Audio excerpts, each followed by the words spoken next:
3 años antes, en un piso alquilado en el barrio de Ruzafa, Daniel Serrano miraba una hoja de cálculo mientras contenía las ganas de vomitar.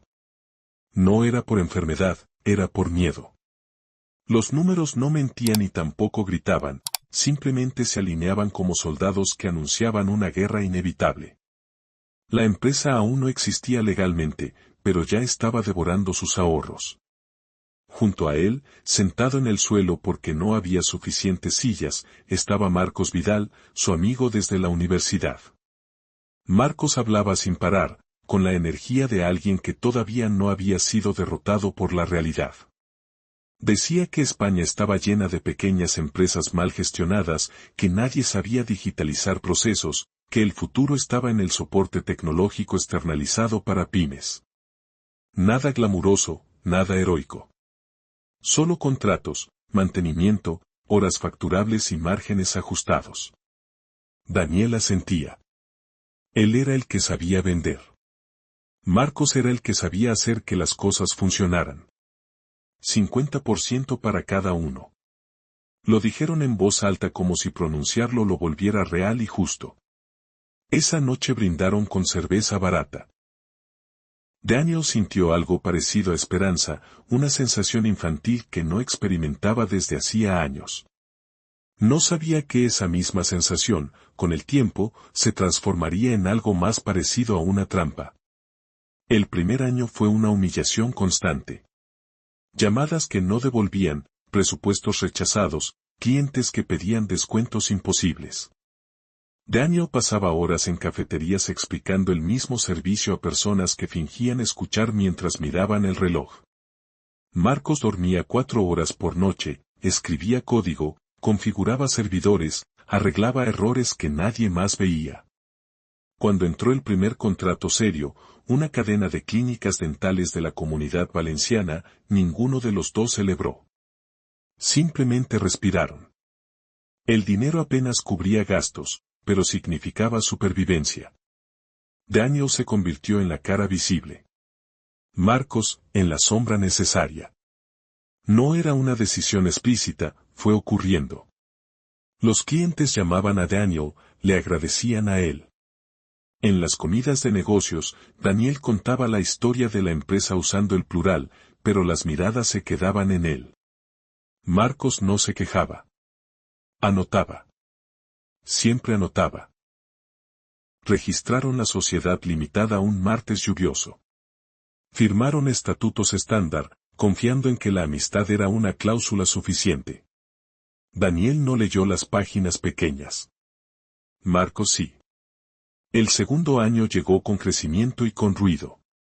Más clientes significaban más empleados, más errores, más decisiones urgentes. Daniel quería invertir en imagen, en marketing, en parecer más grandes de lo que eran.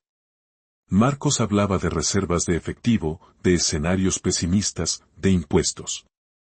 Discutían cada vez más, pero siempre volvían a la palabra mágica, socios. Igualitarios. Amigos. Para ganar un contrato nacional, Marcos propuso algo que Daniel no quería oír. Crear otra sociedad, subcontratar parte del servicio, optimizar fiscalmente. No era ilegal, decía Marcos. Era eficiente. Daniel aceptó con un nudo en el estómago. Se convenció de que todos lo hacían, de que era temporal. No sabía que las estructuras temporales tienen una tendencia peligrosa a volverse permanentes. El dinero empezó a entrar de verdad. Por primera vez, Daniel se permitió pensar en comprar un piso. Marcos se permitió pensar en control. El tercer año comenzó con un silencio extraño. Marcos ya no pedía opinión para ciertas decisiones técnicas. Daniel estaba demasiado ocupado cerrando acuerdos como para notarlo. La empresa parecía una máquina bien engrasada, pero Daniel solo veía el panel frontal, no los engranajes. Un viernes por la tarde, el director financiero externo pidió hablar con Daniel a solas. Le mostró gráficos, movimientos de caja, facturación cruzada entre sociedades. Daniel no entendió todo, pero entendió suficiente como para sentir frío. Cuando enfrentó a Marcos, no hubo gritos. Marcos explicó cada paso con calma quirúrgica. Todo estaba dentro de la ley. Todo estaba firmado. Todo había sido posible porque alguien tenía que encargarse de la parte aburrida del negocio. Daniel salió de la oficina con la sensación de haber sido expulsado de su propia casa sin darse cuenta. El cuarto acto de la historia no fue una pelea, fue una desaparición. Clientes que ya no llamaban. Empleados que renunciaban para irse a otra empresa sorprendentemente similar. Proveedores que exigían pagos adelantados. Daniel contrató abogados. Perdió tiempo. Perdió dinero. Descubrió que tener razón y tener poder son conceptos que raramente coinciden. Marcos nunca negó nada. Simplemente siguió adelante. La prensa local publicó un artículo sobre el éxito de una empresa tecnológica valenciana que había logrado expandirse a nivel nacional en tiempo récord. En la foto, Marcos sonreía. Daniel no estaba. El quinto tramo de la historia ocurrió en paralelo, pero Daniel solo lo supo después. Marcos empezó a dormir mal. No por culpa, sino por miedo. Sabía que había ganado, pero también sabía cómo. La gente del sector empezó a evitarlo. Nadie lo acusaba, pero nadie confiaba del todo. Una noche, caminando por el puerto, Marcos pensó en Daniel por primera vez en meses. Pensó que todo habría sido más fácil si Daniel hubiera entendido. Si hubiera sido más fuerte. El mar estaba en calma. El último acto no ocurrió como nadie esperaba. Daniel no recuperó la empresa ni el dinero. Recuperó algo más peligroso, información. Pasó meses reconstruyendo operaciones, contratos, favores. No buscaba justicia, buscaba equilibrio. La mañana del cuerpo en el puerto, la policía cerró el caso rápido. Accidente. Nadie investigó más allá. Pero semanas después, varios clientes importantes rescindieron contratos con la empresa de Marcos. Bancos congelaron líneas de crédito. Un auditor encontró irregularidades que, aisladas, no significaban nada, pero juntas formaban un patrón inquietante. Daniel nunca apareció en ninguna oficina ni en ningún juicio. Se mudó de ciudad. Abrió otra empresa, esta vez solo. Pequeña. Discreta. Años después, alguien le preguntó si se arrepentía de haber confiado. Daniel pensó en el mar, en la tarjeta sin nombre, en la frase impresa. Respondió que no. Porque ahora sabía algo que antes ignoraba. En los negocios, el verdadero final no es ganar o perder. Es quien queda en pie cuando todos creen que la historia ya terminó. El hombre que no murió en el puerto se llamaba Daniel Serrano, aunque durante casi 2 años nadie pronunció ese nombre en voz alta. El cuerpo que apareció flotando llevaba un traje caro, sí, pero no era suyo. Daniel había pagado ese traje en efectivo, había entregado la tarjeta sin nombre y había observado desde lejos cómo el mar hacía el resto. No fue asesinato. Fue sustitución. Fue cálculo. Fue la misma lógica que Marcos había utilizado durante años, aplicada con una frialdad aún mayor. Daniel había aprendido tarde, pero había aprendido bien. Durante meses vivió en habitaciones alquiladas con nombres falsos, moviéndose entre ciudades medianas donde nadie preguntaba demasiado. Zaragoza, Almería, Lugo. Lugares donde el fracaso no tenía rostro y el pasado no interesaba. Allí leyó todo lo que antes había ignorado. Leyes mercantiles, quiebras, auditorías, cláusulas de responsabilidad. No para defenderse, sino para entender cómo se construyen las jaulas desde dentro. No buscaba venganza directa. La venganza era un gesto emocional, visible, torpe. Daniel buscaba algo más limpio, inevitabilidad. Cuando reapareció, no lo hizo como empresario, sino como asesor. No usó su nombre real. Ayudó a pequeñas empresas a ordenar procesos, a revisar contratos, a prepararse para auditorías futuras. Siempre dejaba semillas. Siempre hacía preguntas que otros no se atrevían a hacer. Siempre sugería revisiones externas. Sin darse cuenta, Marcos empezó a oír su eco. Clientes nerviosos. Bancos más estrictos. Un cambio sutil en el clima. Nada concreto, nada denunciable. Solo una sensación persistente de que algo estaba mal, aunque nadie pudiera señalar qué. La empresa de Marcos seguía creciendo en apariencia, pero por dentro se había vuelto rígida. Cada decisión requería más firmas, más explicaciones. El control absoluto, descubrió Marcos, tenía un precio: no poder delegar sin miedo. Una noche recibió un correo sin remitente. Solo una frase, la misma de la tarjeta, escrita con una tipografía distinta. Marcos sintió un vacío físico en el pecho. Por primera vez desde el puerto, no pudo dormir. Intentó rastrear el mensaje. No encontró nada. Llamó a antiguos contactos. Nadie sabía nada. La paranoia empezó a filtrarse en su trato diario. Dio traición donde no la había, y eso, irónicamente, la creó. 2 años después del cuerpo en el agua, la empresa de Marcos no quebró. Fue algo peor. Se volvió irrelevante. Clientes se fueron poco a poco.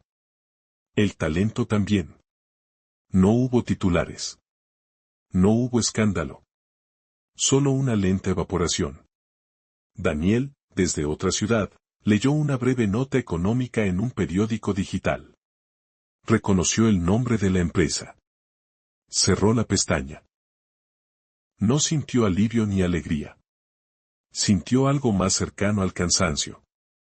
Abrió su propio negocio ese mismo mes. No buscó socios. No buscó crecer rápido. Firmó cada contrato como si fuera una trampa potencial. Dormía mejor.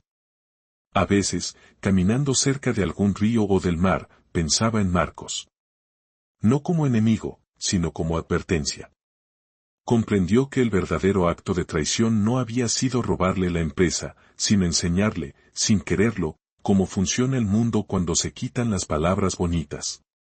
La historia nunca tuvo justicia, ni castigo ejemplar, ni redención.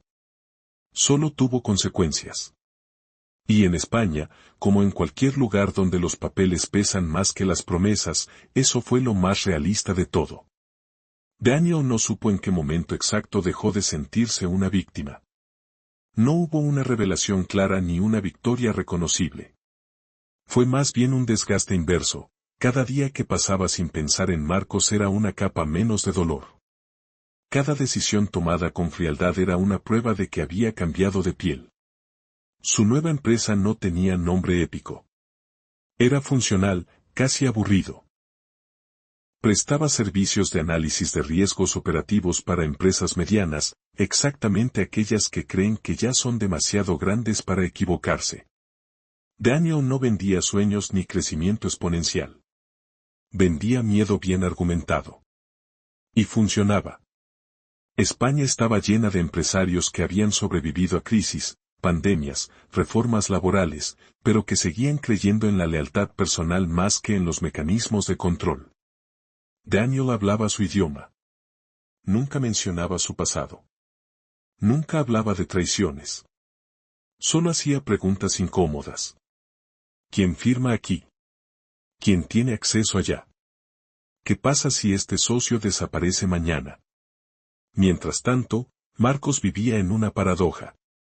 Tenía dinero, tenía prestigio residual, tenía una empresa que todavía respiraba. Pero había perdido algo más difícil de medir, la intuición social. Ya no sabía leer a las personas. Interpretaba cada desacuerdo como una amenaza, cada silencio como una conspiración. Contrató consultores, auditores, expertos en reputación. Todos le decían lo mismo con palabras distintas: no había un enemigo claro. No había ataque. No había complot. Solo una suma de decisiones pasadas que ahora exigían su precio. Marcos empezó a beber más. No de forma escandalosa, sino funcional, como todo en su vida. Copas medidas, horarios controlados. Incluso su decadencia era eficiente. Una tarde recibió una invitación para dar una charla en una escuela de negocios de Madrid. El tema era emprendimiento responsable. Aceptó por inercia. En el escenario habló de crecimiento, de estrategia, de adaptación. Evitó la palabra ética. Evitó la palabra socio. Entre el público, en la última fila, Daniel escuchaba en silencio. No se habían visto desde la discusión final, años atrás. Marcos no lo reconoció. Daniel había envejecido de otra manera. Más delgado, más opaco, menos visible. Había aprendido a no ocupar espacio. Cuando terminó la charla, Daniel no se acercó. No quería un enfrentamiento ni una escena. Solo necesitaba confirmar algo, que Marcos seguía creyendo que había ganado. Y eso, curiosamente, le dio paz. Los meses siguientes fueron tranquilos para Daniel. Demasiado tranquilos. Su empresa era rentable, estable, casi predecible. Empezó a preguntarse si ese era el precio final del aprendizaje, una vida sin sobresaltos, sin riesgos emocionales. La respuesta llegó de forma inesperada. Un antiguo empleado de Marcos lo contactó. No para hablar de dinero. No para denunciar nada. Solo quería saber si Daniel estaría dispuesto a testificar como experto en un procedimiento mercantil. Marcos estaba siendo investigado, no por el pasado, sino por el presente. Nuevas decisiones. Nuevas estructuras. Viejos hábitos. Daniel colgó el teléfono y pasó horas mirando la pared. No sentía deseo de justicia. Tampoco de venganza. Sentía algo más inquietante, indiferencia. Aceptó. En el juicio, Marcos lo vio por primera vez. Sus miradas se cruzaron durante un segundo eterno. Marcos entendió entonces algo que no había entendido nunca, no había sido derrotado por un golpe, sino por una lógica más paciente que la suya. Daniel declaró con precisión quirúrgica. Sin emociones. Sin opiniones. Solo hechos, relaciones causales, consecuencias previsibles. Fue devastador precisamente porque no era personal. El proceso duró meses. La empresa de Marcos fue absorbida, troceada, diluida. Marcos conservó dinero suficiente para no volver a trabajar nunca más. Pero perdió algo irrecuperable, la narrativa. Ya no era el empresario brillante. Era una nota a pie de página en un informe. La última vez que se vieron fue fuera del juzgado. No se hablaron. No hizo falta. Ambos sabían que no había nada que decir. Años después, Daniel recibió una llamada desde Valencia. El puerto iba a ser remodelado. Durante las obras, encontraron restos de un hombre sin identificar enterrado cerca del muelle antiguo. Nadie relacionó el hallazgo con nada relevante. Solo otro cuerpo anónimo en una ciudad con demasiada historia. Daniel escuchó la noticia por la radio, en su coche, camino a una reunión. No cambió de emisora. No detuvo el coche. Simplemente siguió conduciendo. Porque entendió, por fin, el verdadero final de la historia. El muerto del puerto nunca había sido Marcos. Había sido Daniel. Y él, el que seguía viviendo, ya no era esa persona. Daniel apagó el motor frente a un edificio anodino en las afueras de Sevilla. La reunión era rutinaria, el contrato casi seguro. Todo lo que antes le habría provocado ansiedad ahora le parecía mecánico. Mientras esperaba en el coche unos segundos más de lo necesario, pensó en la idea que más le había costado aceptar, que no todas las historias terminan con un acto final visible. Había pasado más de una década desde aquel piso en Ruzafa, desde las cervezas baratas y las promesas fáciles. Si alguien le hubiera preguntado entonces qué era el éxito, habría hablado de libertad, de reconocimiento, de ganar. Ahora sabía que el éxito real había sido desaparecer a tiempo, dejar de existir en el relato de otro para poder escribir uno propio. Nunca volvió a ver a Marcos. Supo por terceros que se había mudado al extranjero, que vivía cómodamente, que evitaba cualquier cosa relacionada con empresas o socios. Un hombre que había ganado todo lo que quería y había perdido todo lo que no sabía que necesitaba. Daniel entró al edificio. Dio la mano. Habló de riesgos, de estructuras, de consecuencias. Fue convincente sin esfuerzo. Cuando salió, el cielo empezaba a oscurecer. Pensó en el mar de Valencia, en el cuerpo equivocado, en la tarjeta sin nombre. Comprendió que la historia no trataba de un negocio ni de una traición, sino de identidad. No somos lo que construimos, pensó. Somos lo que sobrevivimos. Esa noche, al llegar a casa, Daniel se miró en el espejo del baño. No buscó al hombre que había sido. Miró al que había quedado. Sonrió apenas, como alguien que ha entendido una verdad incómoda pero definitiva. Apagó la luz. La historia terminó ahí, no porque ya no quedara nada por contar, sino porque, por primera vez, nada necesitaba ser contado.